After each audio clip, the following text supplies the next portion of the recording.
السلام علیکم، میں ہوں راشد جاوید آوان اور پروگرام خبر بصر میں آپ کو خوش آمدید۔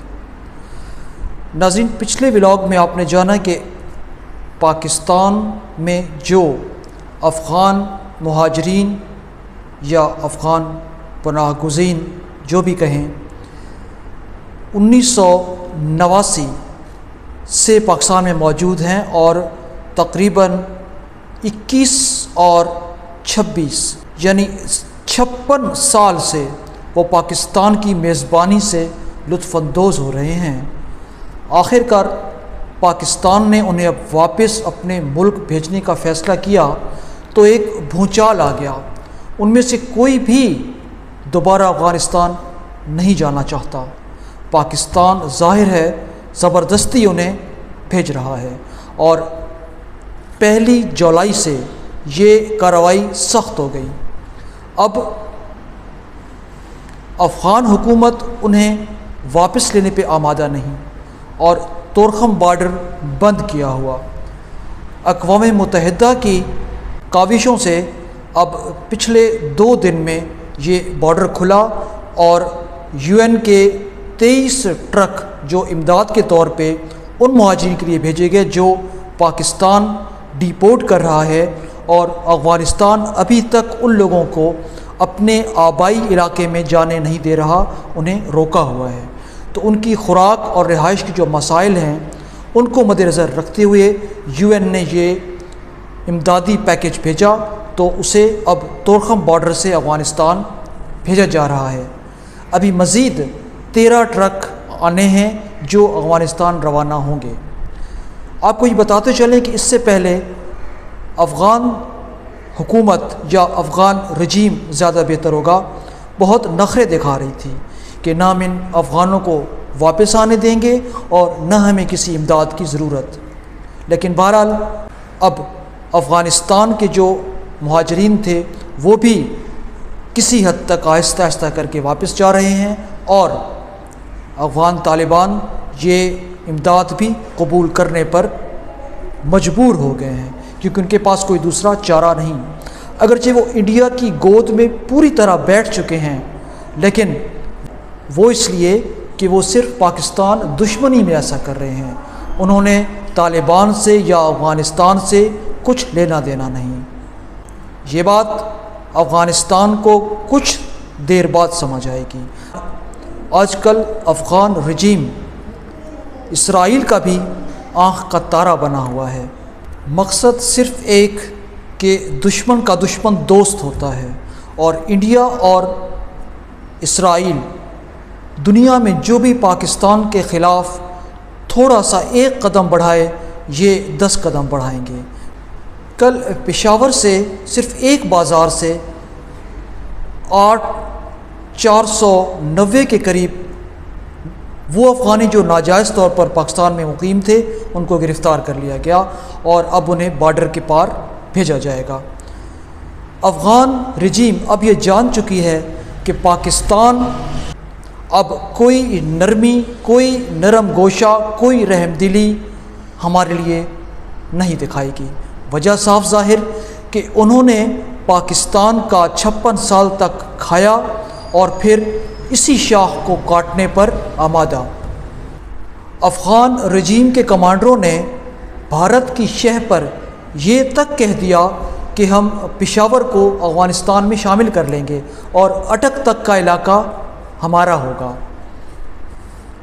چپدی کا شوربہ کہنے والے کہہ رہے ہیں، اور جو گہری نظر رکھتے ہیں وہ اپنی نجی محفلوں میں یہ بات کرتے سنے گئے کہ پاکستان نے بھی ان کا بندوبست کر لیا ہے۔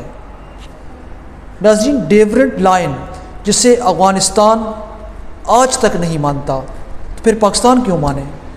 پاکستان نے یہ فیصلہ کر لیا کہ اگر افغان رجیم باز نہ آیا تو پاکستان ریٹیلیٹ کرے گا، یعنی پاکستان پیش قدمی کرے گا، اور افغانستان کے وہ علاقے جو پاکستان کے بارڈر کے ساتھ ہیں اور جہاں سے پاکستان کے خلاف دہشت گردی ہوتی ہے، پاکستان اپنی افواج ان میں داخل کر دے گا اور خود ان تمام مقامات کا قلع قمع کرے گا جہاں سے پاکستان کے خلاف دہشت گردی ہوتی ہے۔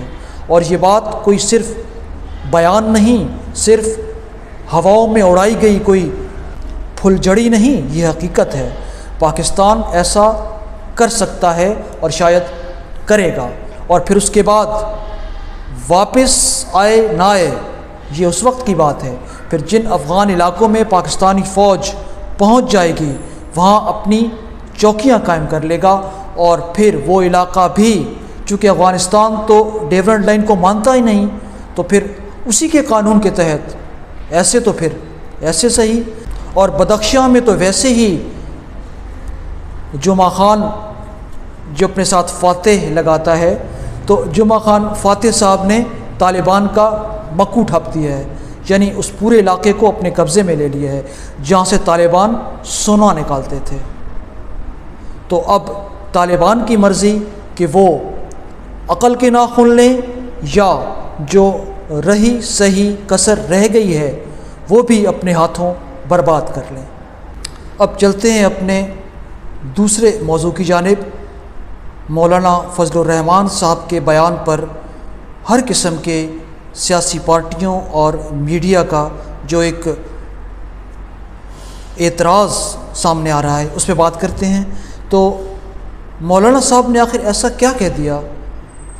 اب یہ سب جانتے ہیں کہ مولانا فضل الرحمان ہمیشہ سے اسی سسٹم کے اندر رہے ہیں، اسی سسٹم سے مراعات لی ہیں، اسی سسٹم کے تحت پارلیمنٹیرین رہے ہیں، اور پچھلے پی ڈی ایم کی حکومت میں ان کے بیٹے اسد محمود وزیر مواصلات بھی رہ چکے ہیں۔ خود مولانا فضل الرحمان ایک طویل عرصے تک کشمیر کمیٹی کے چیئرمین بھی رہے۔ تو یہ بات اب کیوں انہیں سوجھ گئی کہ جو پچھلے 50 سال میں ان کو سمجھ نہیں آئی؟ اصل بات یہ ہے انہوں نے کیا کہا یہ تو ایک الگ بات، لیکن انہوں نے یہ اس وقت کیوں کہا یہ اصل بات ہے۔ آپ اب تک بے شمار کلپ دیکھ چکے ہوں گے، اور تقریباً ہر یوٹیوبر ان کے اس کلپ کو اپنی ویڈیو کا حصہ بنا رہا ہے۔ تو آپ نے سنا کہ وہ کہہ رہے ہیں کہ فوج اپنے خون کا ہم پہ کیا احسان رکھتی ہے، وہ تو اپنی پیٹی ہی اس لیے باندھتے ہیں کہ پاکستان کی حفاظت کے لیے اپنی جان قربان کر سکیں۔ اب یہ بات ایک طرف، لیکن انہوں نے یہ بات اب کیوں کہی؟ یہ معمہ ہے سمجھنے کا نہ سمجھانے کا، اور گہری نظر رکھنے والے یہ کہہ رہے ہیں کہ مولانا فضل الرحمان تو کبھی بھی ان کی اجازت کے بغیر کچھ کہتے بھی نہیں اور کچھ کرتے بھی نہیں۔ تو اب یہ نہ جائے ماندن نہ پائے رفتن، یہ کیا چشم زدن میں کیوں ایسا ہو گیا؟ یہ ملین ڈالر کوسچن ہے، اور میں تو کیا بہت کچھ جاننے والے بھی اس کا جواب نہیں دے پا رہے۔ اور پھر اسی 2 دن بعد فاروق کھوکھر کی گرفتاری، عمر قید کی سزا، اور عدلیہ کا اتنا زیادہ ایکٹیو ہو جانا۔ کوئی بتلاؤ کہ ہم بتلائیں کیا؟ اپنا تیسرا موضوع آج کے ولاگ کا امریکہ اور ایران کی جنگ، پھر مذاکرات، پھر جنگ، اور اب پھر مذاکرات، اور شاید پھر جنگ۔ یہ کیا ہے؟ اس کے بارے میں ہم اگلے ولاگ میں بات کریں گے۔ ناظرین، آپ سے ایک گزارش کہ اس چینل کو سبسکرائب کر لیجئے، اور اگر آپ کو یہ باتیں اچھی لگیں اور آپ ان سے متفق ہوں یا نہ بھی ہوں تو برائے مہربانی کومنٹ میں اپنی رائے کا اظہار ضرور کیجیے۔ مجھے اب یہاں سے اجازت دیجیے۔ پاکستان زندہ باد۔